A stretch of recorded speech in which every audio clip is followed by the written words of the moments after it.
In this lecture, we'll be discussing information that was presented in Las Vegas at a national educational conference.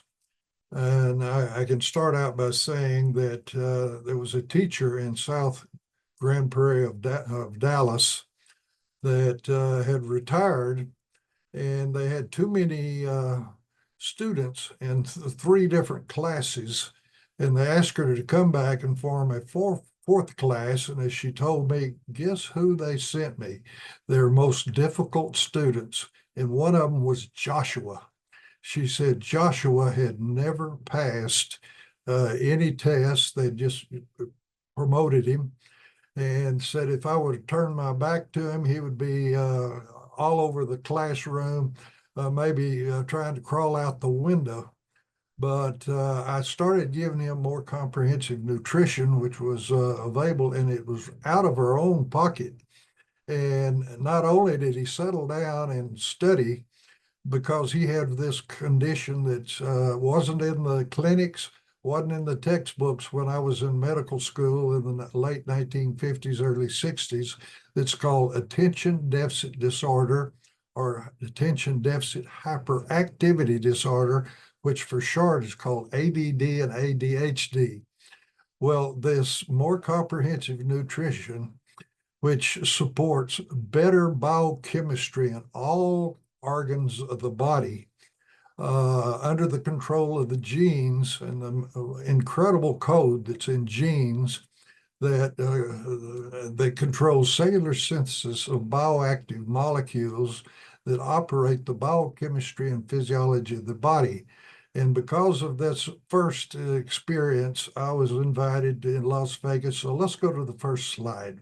As we start this first part on attention disorder and attention disorder hyperactive syndrome, I want to point out that in the early days of this, utilizing nutrition to improve function of the human body and its performance was not well received by professionals and the public that is more prescription drug oriented. However, prescription drugs, if you look at the most famous statement by Paracelsus, who's considered the father of Western pharmacology, it was this quote, all drugs are poisons. The benefit depends on the dose. And that's why all pharmaceuticals have toxicities and side effects. And unfortunately, the truth of the matter is that the biochemistry and physiology of our body is operated on nutrient molecules, and we're going to find out what nutrient molecules do for these conditions. And I want to point out that recently I received a 43-page document that was a publication from the government paid for China that is independent validation of the health benefits of this research that one can only dream of ever happening. And I've been told that even in Iran, there are papers that have been done on this active ingredient from the aloe vera leaf gel that I was asked to be a consultant starting in 1985 that has capacities to support cellular synthesis of bioactive molecules beyond anything we ever dreamed possible. If you would like a copy of this 43-page document from China, my email is there on the screen. It's rmcdaniel@wellnessquest.org.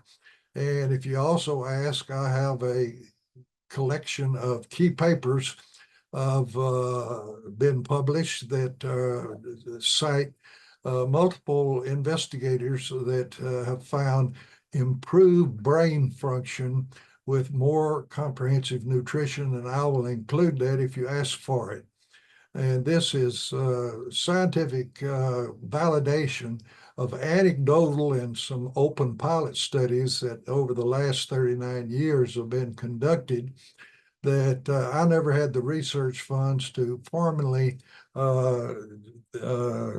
confirm that through the most rigid scientific methods which were applied to this. And the bibliography from this paper from China has nearly 100 papers from different investigators and different sites that again confirm the incredible benefits in health of the active ingredient from aloe vera leaf gel, which is acemannan, that is the effective compound in these studies for ADHD. Now, it is found that by research of Carrington Laboratories that had 10 academic institutions working on contract that were designed to answer all the questions that the Food and Drug Administration, the FDA, require for a new drug application. And it was found that 9 molecules of the active ingredient from aloe called acemannan in the second major step of cellular synthesis, which is the endoplasmic reticulum, or ER, that it makes a domain in 9 molecules and 3 chains that are on the membrane surface of every cell in the body. And this domain is for cell-to-cell communication to establish metabolic balance and harmony among all the cells of the body in the S1 phase, which I call the good housekeeping phase, where everything is put in balance with inside the cell and surrounding the cell across the membrane of the cell. And this is an incredibly powerful effect of the active ingredient from aloe, which is acemannan, that this paper from China gives incredible research on. Now, this is a paper called The Effect of Glyconutritionals, and glyco is from the Greek, meaning your sweeter sugars, which this active ingredient, acemannan, is.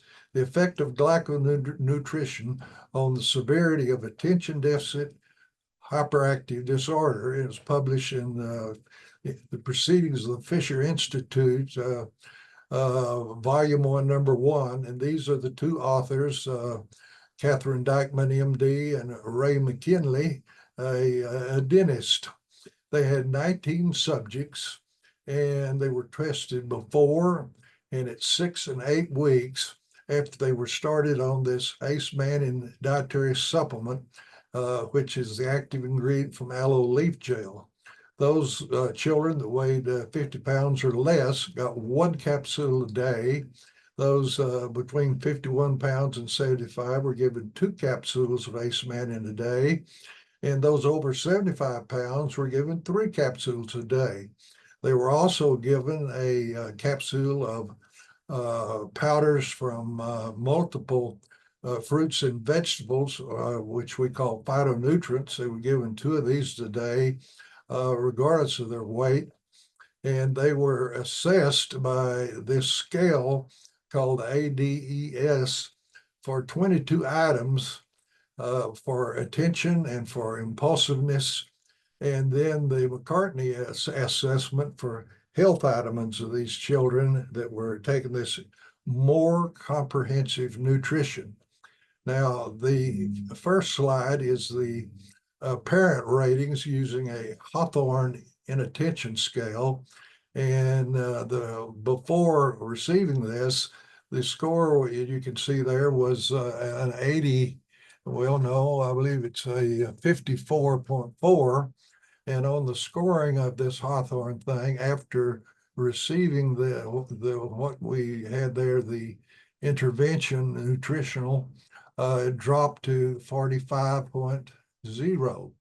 Now, we had also parent ratings of hyperactivity and impulsivity, and there was even a greater improvement in this, in that before more comprehensive nutrition is described, they were 53.6 scoring on the Hawthorne scale, and for impulsivity, it dropped to 37 Then significantly, general health problems from that survey that was available went from a score of 55 to drop to 46, that they improved the overall general health of infections and allergies and different problems of health that are in this assessment